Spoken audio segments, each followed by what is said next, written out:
ఈ రాత్రి కాలము ఆయన సన్నిధిలో ప్రార్థన చేయుటకు, ఆయనకు విజ్ఞాపన చేయుటకు చేరివచ్చి ఉండగా, ప్రార్థనకు సహాయకరముగా దేవుని గ్రంథములో నుండి క్రొత్త నిబంధనలో యాకోబు వ్రాసిన పత్రిక, క్రొత్త నిబంధనలో యాకోబు రాసిన పత్రిక 5వ అధ్యాయము 16, 17 వచనాలు. మీ పాపములను ఒకనితో ఒకడు ఒప్పుకొనుడి, మీరు స్వస్థత పొందునట్లు ఒకని కొరకు ఒకడు ప్రార్థన చేయుడి. నీతిమంతుని విజ్ఞాపన మనఃపూర్వకమైనదై బహు బలము గలదై ఉండును. ఏలియా మన వంటి స్వభావము గల మనుష్యుడే. వర్షింపకుండునట్లు అతడు ఆసక్తితో ప్రార్థన చేయగా 3.5 సంవత్సరముల వరకు భూమి మీద వర్షింపలేదు. 18వ వచనము. అతడు మరలా ప్రార్థన చేయగా ఆకాశము వర్షమిచ్చెను, భూమి తన ఫలము ఇచ్చెను. ప్రభువునందు ప్రియులారా, ఈ రాత్రి కాలము ఆయన సన్నిధిలో ప్రార్థన చేయుటకు, ఆయన సన్నిధిలో అనేక అంశములు ఎత్తిపట్టి విజ్ఞాపనము చేయుటకు మనము చేరివచ్చి ఉండగా, ప్రార్థనకు సహాయకరముగా మనము యాకోబు రాసిన పత్రిక 5వ అధ్యాయము 16, 17, 18 వచనాలు చదువుకున్నాము. యాకోబు తాను వ్రాసిన పత్రికలో 5వ అధ్యాయములో ఇద్దరు వ్యక్తులను మెన్షన్ చేశాడు. ఒకటి యోబు, రెండవది ఏలియా. యోబు యొక్క సహనమును గూర్చి యాకోబు తన పత్రికలో వ్రాశాడు. ఏలియా యొక్క ప్రార్థనా జీవితమును గూర్చి తన పత్రికలో వ్రాశాడు. ఈ యాకోబును గూర్చి ఒక మాట మనము చూసినప్పుడు 1వ అధ్యాయము 1వ వచనములో దేవుని యొక్కయు ప్రభు అయిన యేసు క్రీస్తు యొక్కయు దాసుడైన యాకోబు. యాకోబు తన పత్రికలో ప్రారంభములో దేవుని యొక్కయు ప్రభు అయిన యేసు క్రీస్తు యొక్కయు దాసుడు అని వ్రాస్తున్నాడు. ఎవరు ఈ యాకోబు అంటే యేసు క్రీస్తు యొక్క సహోదరుడే. యేసు క్రీస్తు ప్రభు జీవిస్తున్న దినాలలో యేసు క్రీస్తు యొక్క సహోదరులు ప్రభువును అంగీకరించలేదు. యేసు క్రీస్తు మరణము పునరుత్థానము తరువాత వారు ప్రభువును అంగీకరించారు. అందులో యాకోబు చాలా బలమైన వ్యక్తిగా కనబడుతున్నాడు కదా. ఈ యాకోబే యెరూషలేము యొక్క సంఘములో ఒక స్తంభముగా ఉన్నాడు. దేవుని యొక్క పరిచర్యలో ఒక ఘనమైన పాత్రగా ఉపయోగపడినవాడు. ఆ యాకోబు యేసు క్రీస్తు యొక్క దాసుడను అని వ్రాస్తున్నాడు. అంటే యాకోబు యొక్క జీవితములో తగ్గింపును, వినయమును, విధేయతను, దీనత్వమును మనము చూస్తున్నాము. ఆత్మీయ జీవితములో తగ్గింపు అనేది, దీనత్వము అనేది, విధేయత అనేది చాలా చాలా ప్రాముఖ్యమైనది. ఇది కలిగిన వారి జీవితములో, వారి ఆత్మీయ జీవితము చాలా ఫలభరితముగా ఉంటుంది. మనము యాకోబు రాసిన పత్రిక 5వ అధ్యాయములో 16వ వచనం చూడండి. మీ పాపములను ఒకనితో ఒకడు ఒప్పుకొనుడి, మీరు స్వస్థత పొందునట్లు ఒకని కొరకు ఒకడు ప్రార్థన చేయుడి. నీతిమంతుని విజ్ఞాపన మనఃపూర్వకమైనదై బహు బలము గలదై ఉండును. ఒక నీతిమంతుని విజ్ఞాపన దేవునికి ఇష్టపూర్వకముగా ఉండాలి అంటే, ఒక నీతిమంతుని విజ్ఞాపన బలము గలదిగా ఉండాలి అంటే, అదే వచనములో 2 ప్రాముఖ్యమైన మాటలు జ్ఞాపకం చేశాడు. ఒకటి, మీ పాపములు ఒకనితో ఒకడు ఒప్పుకొనుడి. రెండవది, మీరు స్వస్థత పొందునట్లు ఒకని కొరకు ఒకడు ప్రార్థన చేయుడి. పాపములు ఒకనితో ఒకడు ఒప్పుకొనుట. సాధారణముగా ఏ సహోదరుడైనా, ఏ సహోదరి అయినా తన తోటి సహోదరుని ఎదుట, తన తోటి సహోదరు ఎదుట తన పాపములు ఒప్పుకోవాలి అంటే చాలా మట్టుకు ఆలోచన చేసి అడుగు ముందుకు వేయలేరు. కానీ ఒక నీతిమంతుని ప్రార్థన దేవునికి ఇష్టపూర్వకముగా ఉండాలి అంటే, ఒక నీతిమంతుని ప్రార్థన బలము గలదిగా ఉండాలి అంటే, ఒకటి, పాపములు ఒకనితో ఒకడు ఒప్పుకొనుడి. మొట్టమొదట దేవుని ఎదుట మోకరించి ప్రార్థన చేసినప్పుడు మొట్టమొదట చేయవలసిన పని ఏమిటి అంటే, ప్రభువా, నా దోషములు, నా పాపములు, నా బలహీనతలు ఏవి ఉన్నవో వాటిని మీరు సరిచేయండి.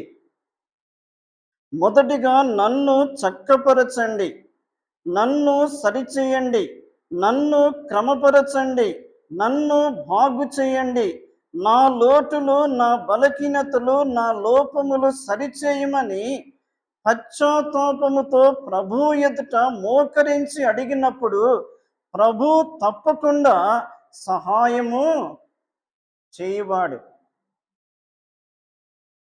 ప్రార్థనలో కూడా పై ప్రార్థన కాదు, పరిసయ్యుని వంటి ప్రార్థన కాదు, మనుషులకు కనబడవలనని దీర్ఘ ప్రార్థన కాదు.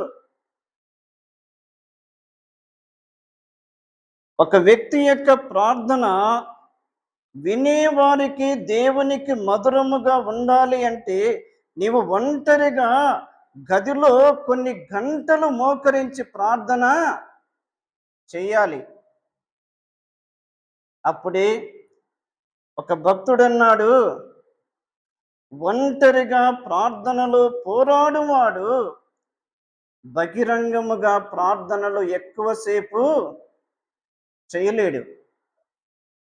ఒకవేళ చేసిన ఆ ప్రార్థన చాలా మధురముగా ఉంటుంది, తృప్తికరముగా ఉంటుంది, దేవునికి అంగీకారముగా ఉంటుంది. ఆత్మీయ జీవితములో మన ప్రార్థన జీవితాన్ని మనము సరిచేసుకోవాలి. ప్రభువా, నాలో లోపాలు ఉన్నవి, నాలో బలహీనతలు ఉన్నవి, నాలో లోటులు ఉన్నవి, నాలో అవిధేయత ఉన్నది, నాలో నీకు అయిష్టమైనది ఉన్నది. వాటిని నీవు తీసివేయము. నీవు వాడుకొనుటకు నన్ను యోగ్యమైన పాత్రగా సిద్ధపరచుమని ప్రభువుని అడిగితే ప్రభు ఏం చేస్తాడు? ఆయన సిద్ధపరచువాడు. దీనిని ప్రక్కన పెట్టి ఏం చేస్తారు? ఎదుటి వారి యొక్క బలహీనతలు చూచి వాటిని గూర్చి ప్రచారము చేయుటలో ముందు ఉంటారు. ముందు ప్రచారము చేయుట మానివేసి మొదట నిన్ను నీవు సరిచేసుకొని చక్కపరుచుకొని, ప్రభువా, నేను నీ దృష్టికి యోగ్యమైన వ్యక్తిగా ఉండునట్లు నన్ను సిద్ధపరచుమని ప్రభువుని అడిగితే ప్రభు సరిచేస్తాడు, చక్కపరుస్తాడు, యోగ్యమైన పాత్రగా సిద్ధపరుస్తాడు. ఎదుటి వారి యొక్క లోపముల విషయములు ఆ ఆలోచనే రానివ్వడు. రెండవది, మీరు స్వస్థత పొందినట్లు ఒకని కొరకు ఒకడు ప్రార్థన చేయుడి. విజ్ఞాపనలో కానీ ప్రార్థనలో మోకరించినప్పుడు నా కొరకు, నా కుటుంబము కొరకు, నా బంధువుల కొరకు కాదు. ఎవరి కొరకు? ఇతరుల కొరకు ప్రార్థన చేయుటయే విజ్ఞాపన. ఒక మాట జ్ఞాపకం చేసుకుందాం. సంఖ్యాకాండము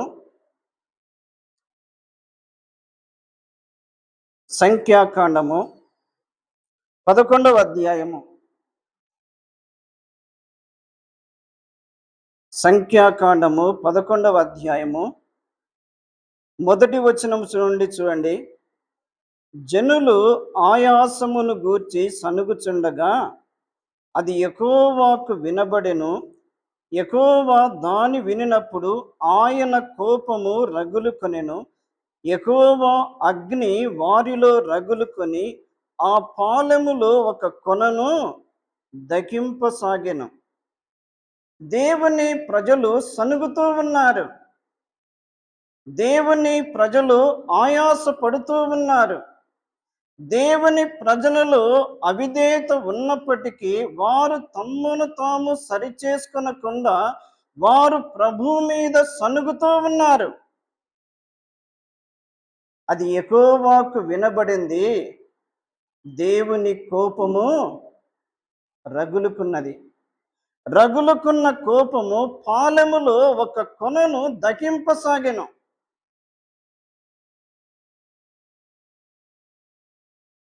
ఆ యొక్క అగ్నిని, ఆ ప్రమాదమును, ఆ మరణమును వారు కనులారా చూస్తున్నారు.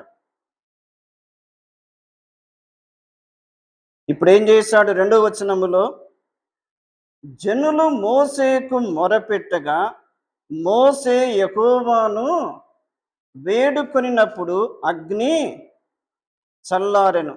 జనులు మోసేకు మొరపెట్టగా మోసే యెహోవాను వేడుకొనెను. ఈ క్రమము చాలా బాగుంది కదా.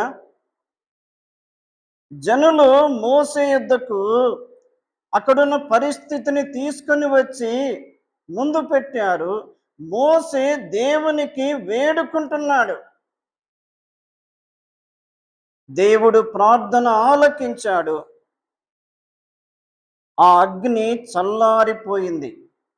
కాబట్టి దేవుని ప్రజల పక్షముగా మోసే దేవుని సన్నిధిలో వేడుకుంటున్నాడు, బ్రతిమాలుకుంటున్నాడు, మొరపెట్టుకుంటున్నాడు. ఒక చోట అన్నాడు కదా, దేవా, ఈ ప్రజలను నశింప చేయకుము, నా పేరు నీ గ్రంథములో నుండి తుడిచివేయము, కానీ నీ ప్రజల మీద నీ కోపము మండనీయకము.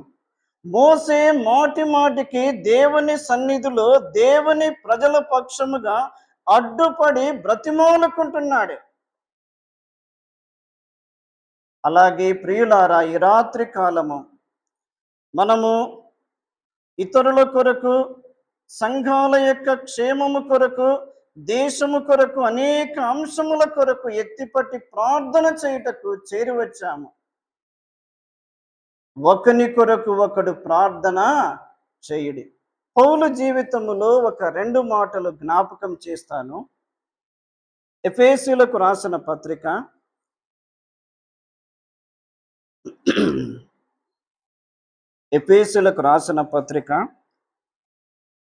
6వ అధ్యాయము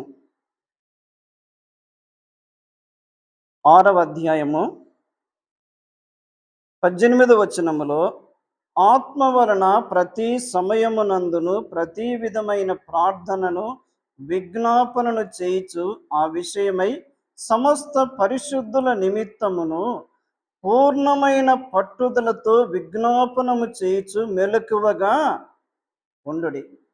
కదా, సమస్త పరిశుద్ధుల నిమిత్తము పూర్ణమైన పట్టుదలతో విజ్ఞాపనము చేయుడి. 20వ వచనములో ఆఖరి వరుసలో, నా నిమిత్తము పూర్ణమైన పట్టుదలతో విజ్ఞాపన చేయుచు మెలకువగా ఉండుడి.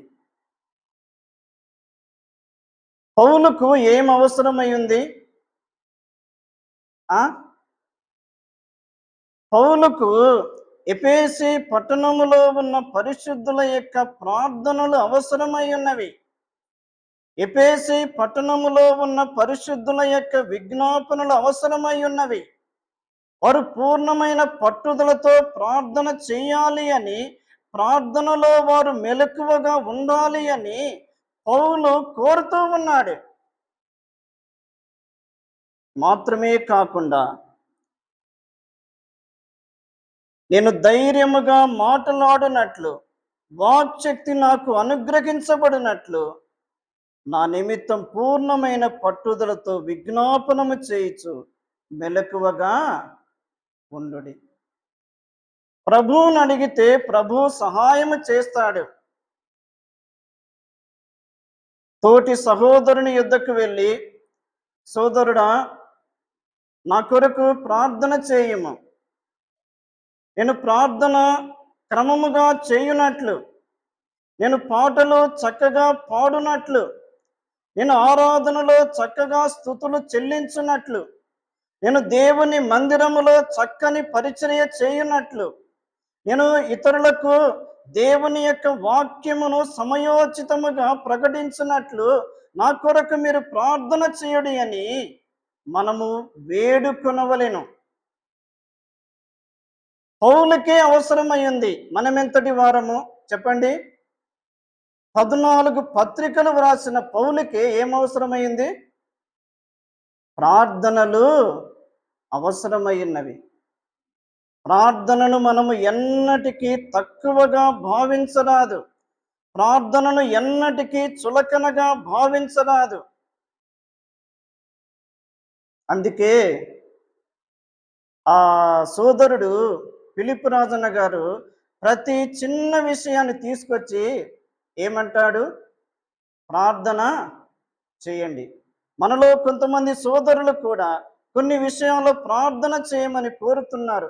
ఎందుకంటే ప్రార్థనలో అంశము పెట్టుట ద్వారా ఆ ప్రార్థనను బట్టి దేవుడు తన కార్యాలు చక్కగా జరిగించువాడు.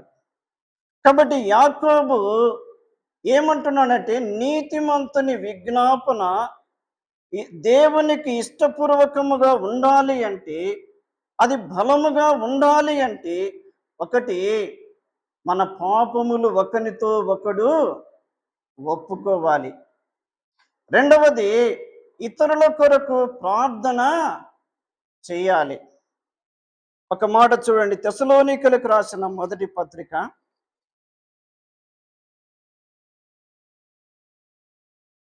తెస్సలోనికలకు రాసిన మొదటి పత్రిక 5వ అధ్యాయము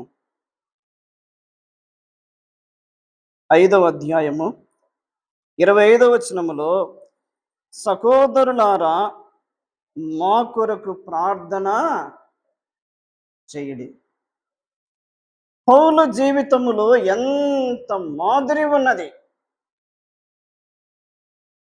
అయితే ప్రియులారా, ఒక మాట జ్ఞాపకం చేస్తాను. ఒకటి, ఒక వ్యక్తి నీతిమంతునిగా ఏ విధంగా అవుతాడు? ఒకటి,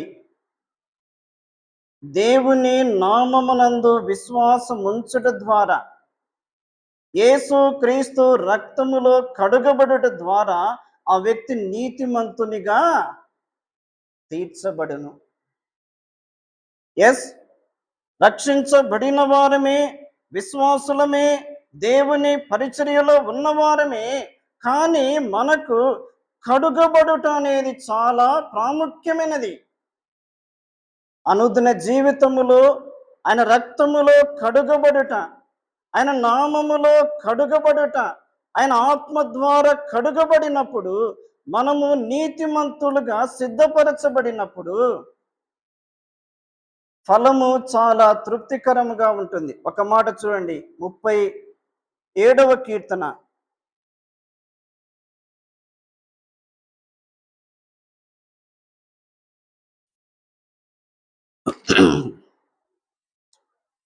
క్షమించండి, 34వ కీర్తన 15వ వచనం చూడండి. యెహోవా దృష్టి నీతిమంతుల మీద ఉన్నది, ఆయన చెవులు వారి మొరలకు ఒగ్గియున్నవి. ఒకటి, దేవుని దృష్టి ఎవరి మీద ఉంది? నీతిమంతుల మీద ఉన్నది. దేవుని యొక్క చెవులు ఎవరికి ఒగ్గియున్నవి? నీతిమంతుల మీద ఒగ్గియున్నవి. రెండవది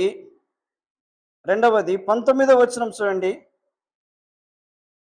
లేక 17వ వచనములో, నీతిమంతులు మొరపెట్టగా యెహోవా ఆలకించును, వారి శ్రమలన్నిటిలో నుండి వారిని విడిపించును. ఒకటి, దేవుని దృష్టి నీతిమంతుల మీద ఉన్నది. రెండవది, నీతిమంతుల ప్రార్థన ఆయన ఆలకించువాడు.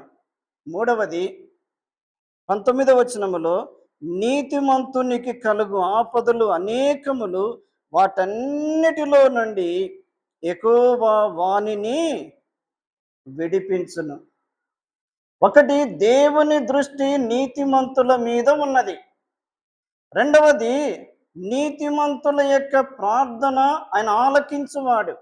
మూడవది, నీతిమంతులకు కలిగిన ప్రతి ఆపదల నుండి ఆయన విడిపించువాడు. కాబట్టి నీతిమంతుల ప్రార్థన అది దేవునికి ఇష్టమైనది. రెండవది, బలము గలది. ఆయన రక్తములో కడగబడిన మనము ఆయనకి ఇష్టమైన రీతిలో ప్రార్థన చేస్తూ ఉన్నప్పుడు, ఆ ప్రార్థనలో ఏక మనస్సు కలిగి ఉన్నప్పుడు, ఆ ప్రార్థన దేవుని దృష్టికి ఇష్టముగా ఉంటుంది, ఆ ప్రార్థన బలముగా ఉంటుంది, ఆ ప్రార్థన ప్రభావము వ్యాపింప చేయబడుతుంది.